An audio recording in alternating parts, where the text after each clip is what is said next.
Roland. Good afternoon and welcome to the New York City hearing on the Committee on Land Use. Please silence all electronic devices at this time. Chair, we're ready to begin. Good afternoon and welcome to the Committee on Land Use. I am Councilmember Rafael Salamanca, I chair this committee. I would like to welcome my esteemed colleagues who have joined us today. We've been joined by Councilmember Moya, Rivera, Chair Riley, Abreu, Majority Leader Farias, Hudson, and Councilmember Tiffany Caban. Thank you, excuse me. First, today we are voting on 6 proposals referred by our 2 subcommittees, and I would like to thank Chair Riley and Chair Hanks for their ongoing leadership.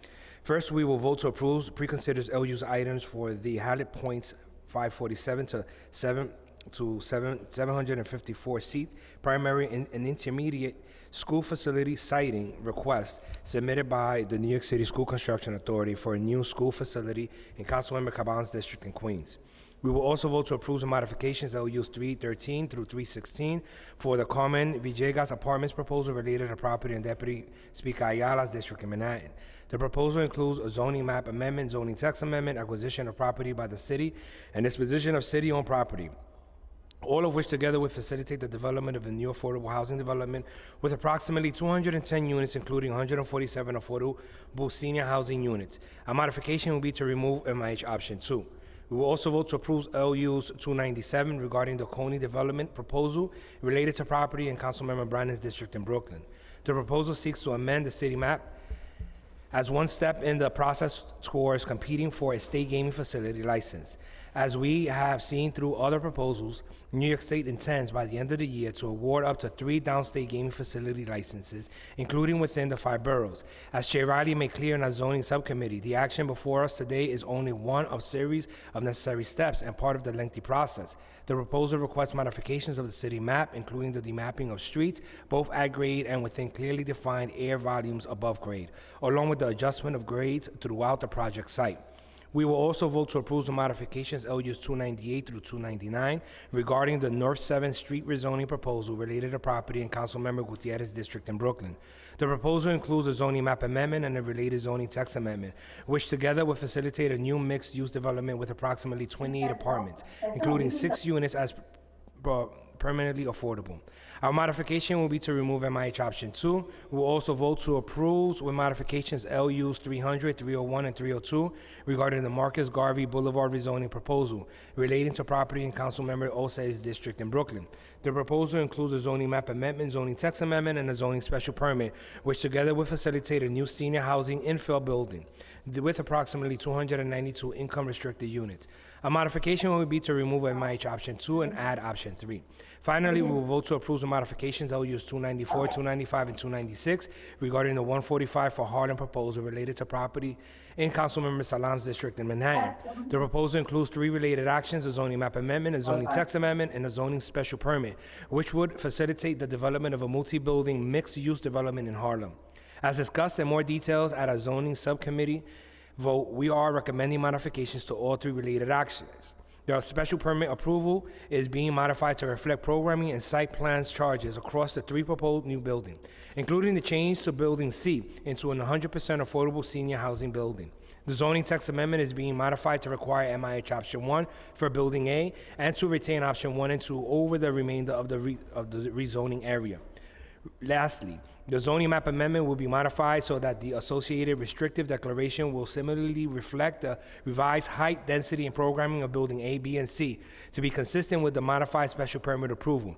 Together, these actions as modified will facilitate that large-scale general development project with approximately 1,000 total units, of which approximately 388 units will be permanently affordable. I would like now to recognize any of my colleagues who wish to make comments or remarks. I recognize Councilmember Tiffany Caban. Thank you. I'm honored to support the siting of a brand new 100% ADA accessible school on the Astoria Houses campus in a section of my district that has long experienced significant school overcrowding. This siting has been in the works since 2013 as part of the greater Hallett's Point rezoning. I am so grateful to all the community members, particularly the Astoria Houses residents, who have provided critical input on this project from the outset. I have immense gratitude for the work that is carried out day in, day out by our District 30 teachers and students. I'm impressed by the care, dedication, and passion for our neighborhood each and every day. Our students and teachers deserve more space. They deserve state-of-the-art equipment and facilities and smaller class sizes. This future school will bring all of those amenities and more to the neighborhood. We look forward to this facility not only as an incredible win for our teachers and students, specifically students living in Astoria houses, but also as a cornerstone for the entire Astoria houses community. I think exciting possible uses of the building include a new polling site, a meal distribution center, and a cooling center. It will also serve as a hub for civic groups and a location where our Western Queens community can enjoy the arts, entertainment, and recreational events. As the project moves forward, I am committed to continuing to work closely with community members and the agencies involved to ensure that this school is of the utmost service to its students and neighbors for generations to come. So thank you, Chair. Thank you, Councilmember. Any other members wish to make comments or remarks? All right, seeing none, I'll now call for a vote on the following items with the support of the local members, LUs 297 and the pre-considered School Construction Authority School Siting Submission in Hatters Point. To approve with modifications, LUs 294, 295, and 296, LUs 298 and 299, LUs 300, 301, and 302, and LUs 313 through 316. Will the clerk please call the roll? Good afternoon, William Martin, Committee Clerk, roll call vote, Committee on Land Use. All items are coupled. Chair Salamanca. Aye or no? Moya. I vote aye. Thank you, sir. Rivera. I just wanted to say congratulations to Councilmember Caban, and I vote aye. Riley. I vote aye. Brooks Powers. Abreu. I vote aye. Farias. I vote aye. Hanks. Hudson. Aye. Sanchez. With a vote of 7 in the affirmative, 0 in the negative, and no abstentions, all items have been adopted by the committee as described by the chair. Well, we'll leave the roll open for 1 minute.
Sergeants, are we rolling? Sergeants, are we good to go? Okay. Thank you. Continuation roll call, Committee on Land Use, Councilmember Sanchez. Aye. Thank you. Vote is now 8 in the affirmative, 0 in the negative, and no abstentions. Thank you. That concludes today's business. I would like to thank the members of the public, my colleagues, land use, and other council staff, and the Sergeant at Arms for attending today's meeting. This hearing is hereby adjourned.